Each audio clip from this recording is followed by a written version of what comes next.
On Ask the Oracle this week, we've got a really juicy, fun topic, riding the waves, healing, hair, high vibes with my dear friend and hairdresser, Cowgirl, Anita Stevens.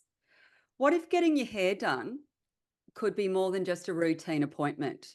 What if you had this experience of like deep healing and transformation? Welcome to the Perfect Wave Hair and Healing, where Anita Stevens, cowgirl, healer, and master stylist, has crafted a one-of-a-kind sanctuary for self-care. With scissors in one hand and intuitive wisdom in the other, Anita is redefining the salon experience, offering an elite, sensory-friendly space where clients can relax, receive healing, and walk away with not just incredible hair, but a renewed spirit as well.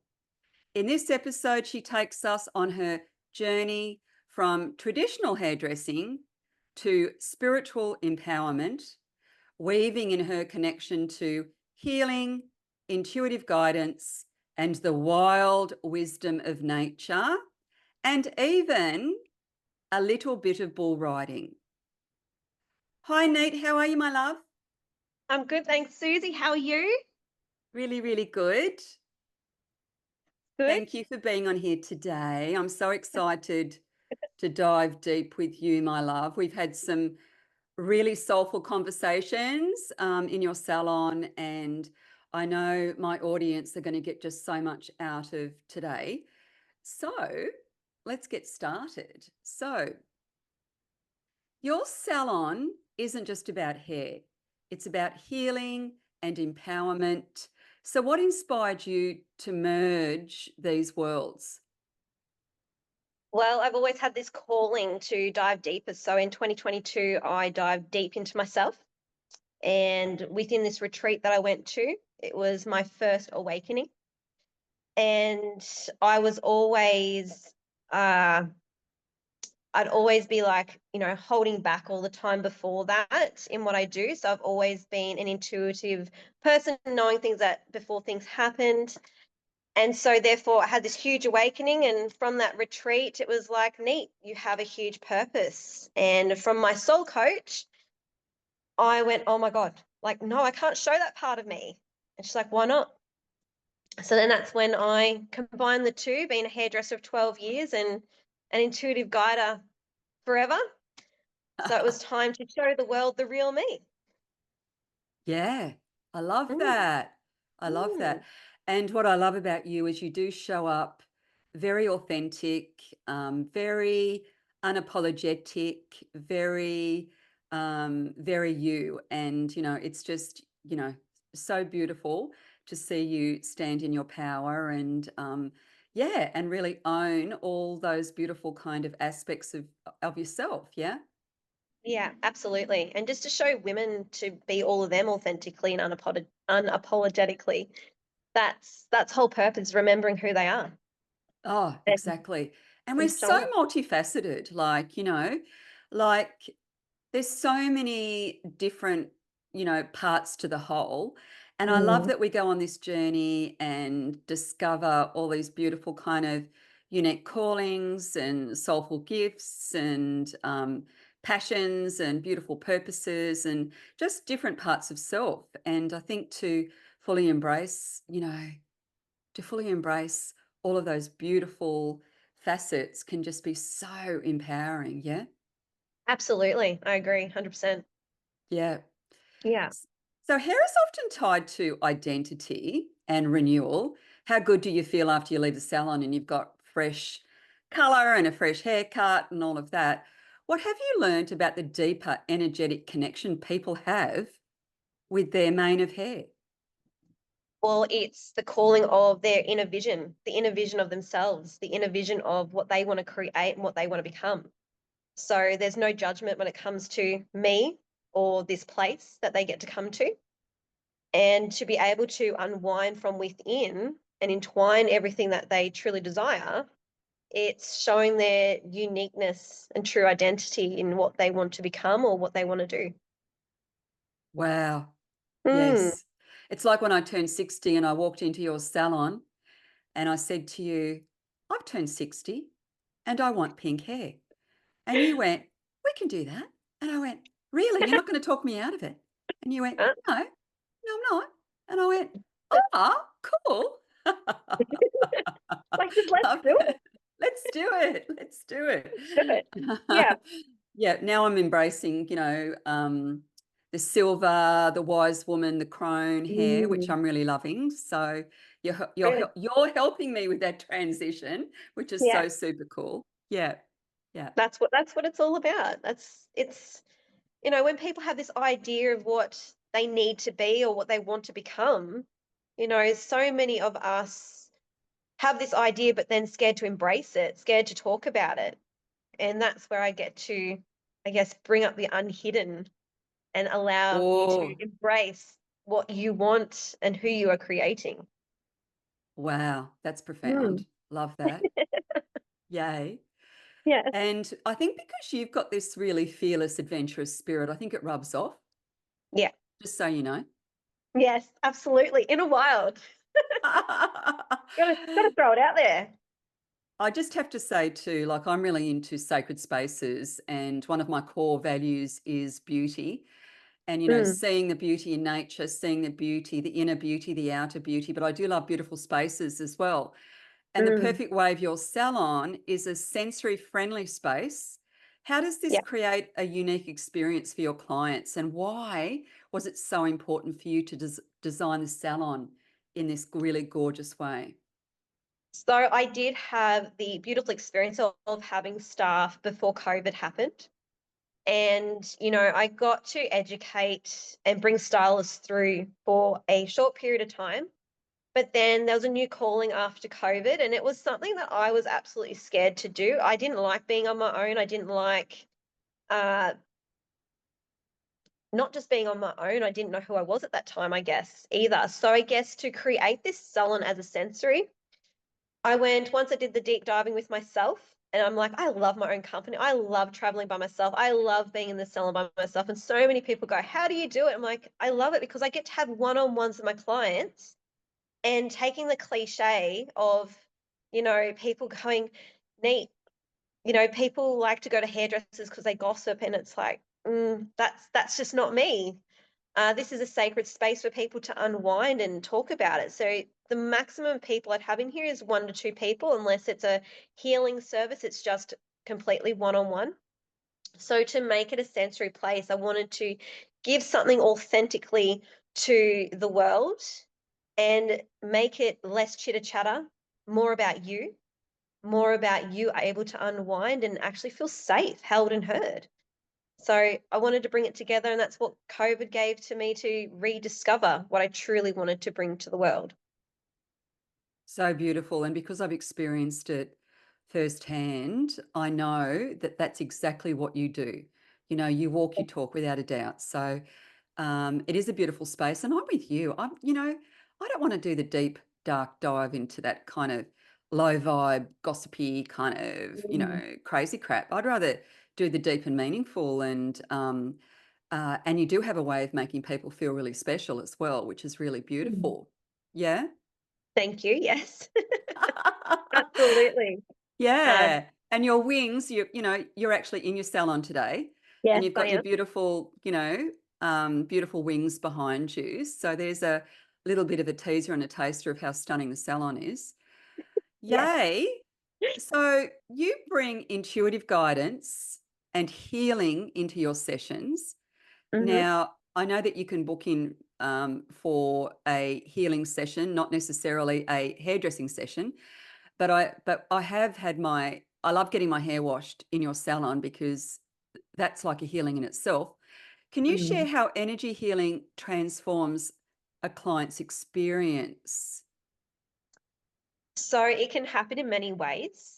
So if it's not just the healing aspect, it can happen within the hair aspect as well. So when I am doing that massage, as you were saying, up at the basin, everyone's receiving Reiki. So I do Reiki energy healing, and just being up at the basin and doing that massage, you're working with the energy in general anyway. It's moving, it's flowing, it's constant, everything's energy. But then, if someone's already got a hairdresser, I don't need to be that person's hairdresser. I get to be the person's healer. And being a healer, I get to see you for all of you. I am me, hang on, you are me and I am you. And I get to see the person, the energy, the auras that are around, the different colors I get to see. I get to see the person where they're from A to B. I hear, feel, and see. So therefore, my guides are able to guide me through when it's given permission, because it's that 101 in that spiritual aspect, asking for permission. I just don't go in there and go, "Oh, did you know?" Because that would just freak the bejesus out of someone. I mean, for myself, if someone came up to me and said, "Oh, did you know?" I'd be like, "That's really cool, but that's just me." But I just know that it can freak people out sometimes. It's I like, "How like did the you know that?" invitation as well. Mm, It's a little bit more respectful to, have the invitation, like, definitely. um, yeah, as opposed to, yeah, like, I don't know. I'm with you. Like, it's kind of, as a psychic myself, it's kind of tempting Mm, to start doing mediumship where you're communicating with past loved ones, or psychic stuff where you're going, oh my goodness, I can see this for you. But yeah. the bottom line is, what I've learnt over the years is that, you know there's something, there's integrity in the invitation, not the imposition, if that makes Mm, sense. Yeah. yeah, absolutely. Absolutely. It's definitely about the permission as well. It's like if I was going to hug someone, I always ask, because my love language is touch. So, like, would you like a cuddle? I won't just instantly go in and just do it. It's the invitation to the person and being open heart, open mind. Beautiful. Love that so Mm. much. Now, we're going to touch on something that is really super exciting and so fun. Now, bull riding has played a role in your recent journey. What life lessons have these exciting experiences taught you about resilience Hmm. and trust? So back in November, my ex-husband and I, now we had separated then. But before then, I actually started getting into bull riding, and bull riding is a very masculine orientated, and I wanted to bring the feminine energy into this very domineering aspect. And I had this dream that I've done bull riding before. Like, I've been a man in my previous life, so I do see past lives as well. Yeah, And I when love I'm that. on the bull, like, I am the bull is me, we are one. And it's just simply, I feel like, finding that flow within that bull. And I'm still finding that now. Like, I've only just recently just went and did, bull riding school up in Tamworth. And it was with Gary LeFew. And Gary LeFew is all about the visionary, about the energy. And I'm like, yes, this is the mentor I've been looking for. Yeah. So, and when I went to see him over the weekend, it was like, I was like, he's not just about just the bull riding. If he can see you doing something different, he will tell you. But he didn't tell me that. He's like, "Girl, we'll get you on there. Like, we'll get you flowing with that." And it was so different to what I've experienced before. But being on a bull, I just love the adventure, the thrill, the flow, and just bringing that women power into such a masculine dominant space. Oh, I love that. Yeah, just kind of really bringing that beautiful sacred feminine into a stereotypical masculine space. Mm, And, I know you've hurt yourself doing it, and you just, not get back on the horse, you get back on the bull. yes. Um, and I know that you drove, like, I don't know, was it 8 hours to Tamworth to do So this I in a had to go the weekend? long way. I had to go the long way. I had to go the 9 hour way because of the flood zones down in Sydney way. So I literally did the talk to me bro meditation, left at 9:30. I hit the road and my adrenaline was like, obviously I was so excited to get there. I had 30 minutes sleep and had a whole day experience of being on the drum, the buck and bulls, but not only just the buck and bulls, we were on the horse, and I actually did fall off, and I hadn't fallen off the horse from previous school. And the 14-year-old me, because I've ridden horses back then, and I remember being on the horse and I was holding on to dear life. She was in canter and just nothing, there was nothing stopping her, and I couldn't stop her. So I'd given up and I'd fallen off that same side I'd fallen off bulls. And I did. I got back on that horse while I was there, and then in the end, I went, nah. I came off again. I went, fuck it, I'm done. I walked out, and as a person that I am hard. I am hard on myself.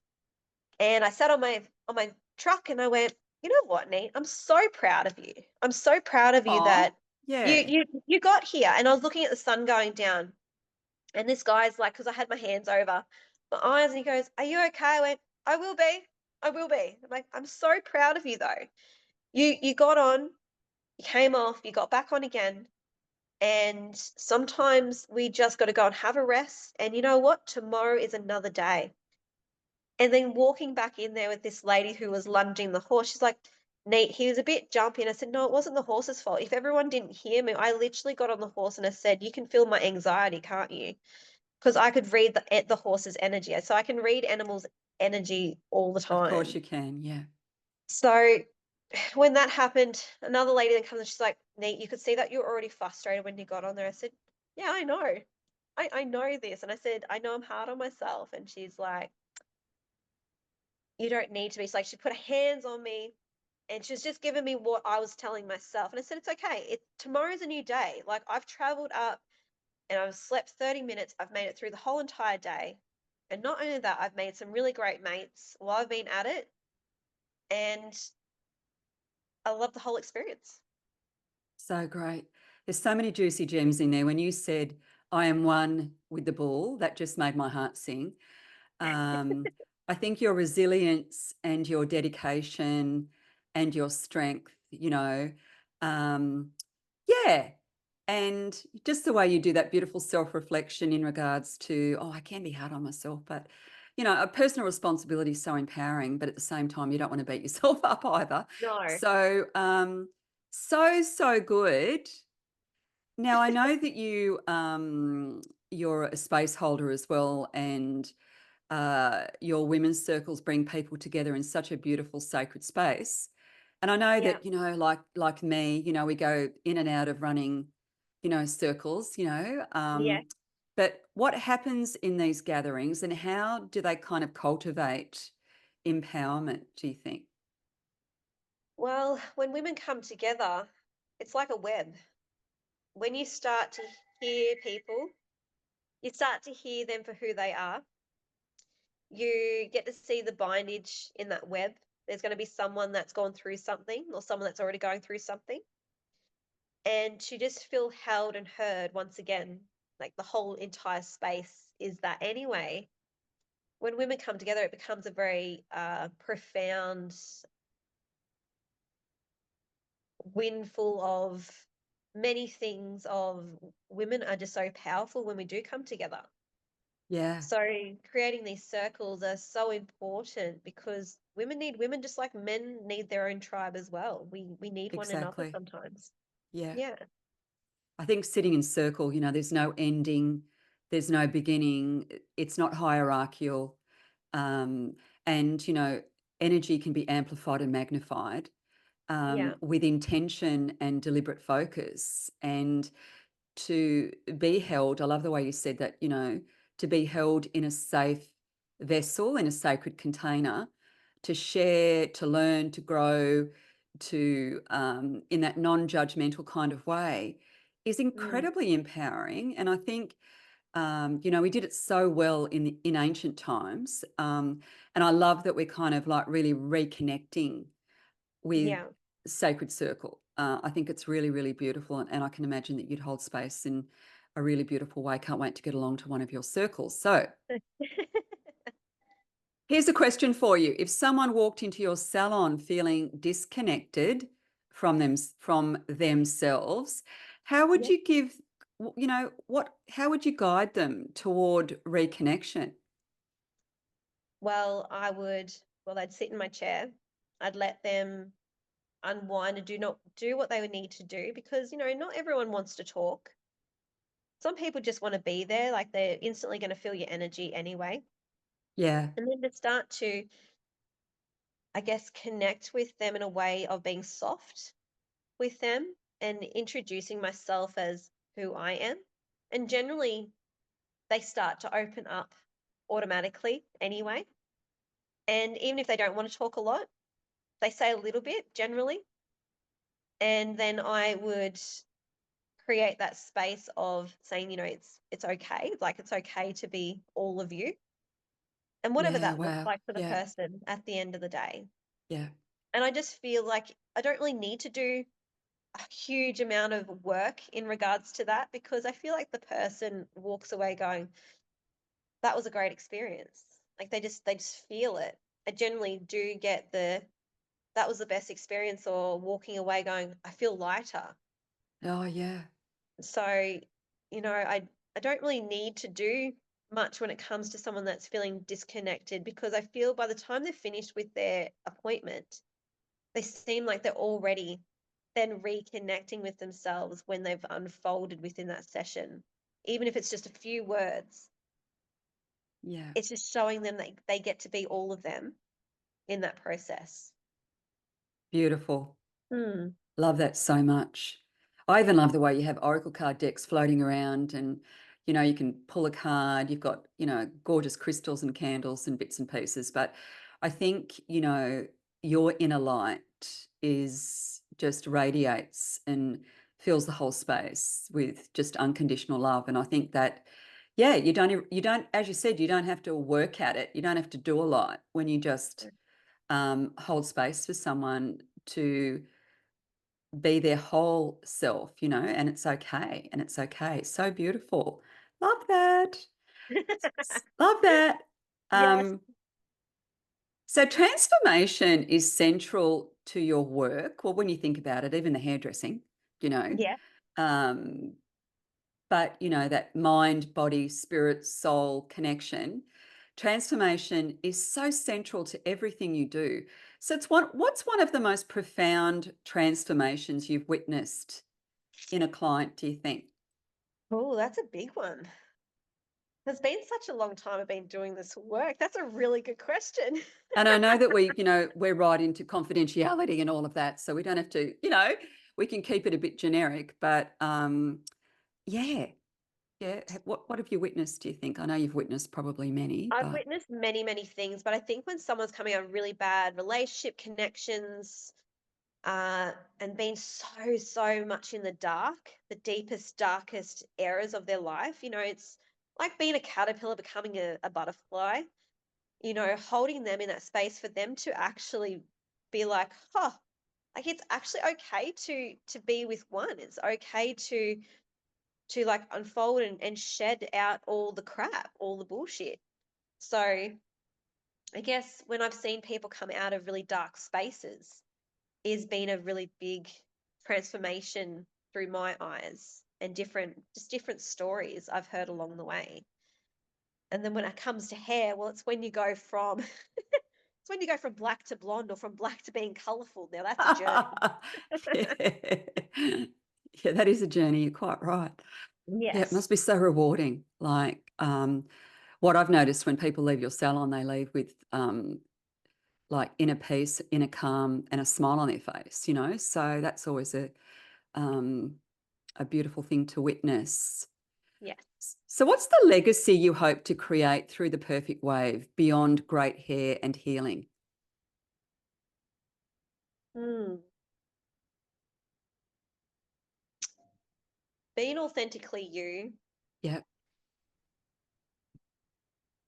and able for you to remember who you are as the person that you need to be and just show up no matter what the circumstances, even through the darkest times, just showing up as all of you, even the projections that come at you, knowing who you are through that. So realistically, I guess I want people to remember who they are in all that they are. beautiful. Love that. Mm. Well, I don't even need to say anything about that. That was just perfect. Okay. So I'm just going to touch on it because you are a mum as well and you run a very successful, busy business. I kind of love that you run your own show, like in the salon. It's so beautiful. Like it's just, you do feel held and very special when you're sitting in that chair. But I know that you've got a lot on your plate, and I know that Yep. you mentioned it. You've recently separated from your partner too, and I just love the way you explained that to me. I love that, you two are an inspiration because it's very amicable and you're off doing your own personal work. And, but you've also got, how many kids have you got? I've got 5 children. Yes. Yes.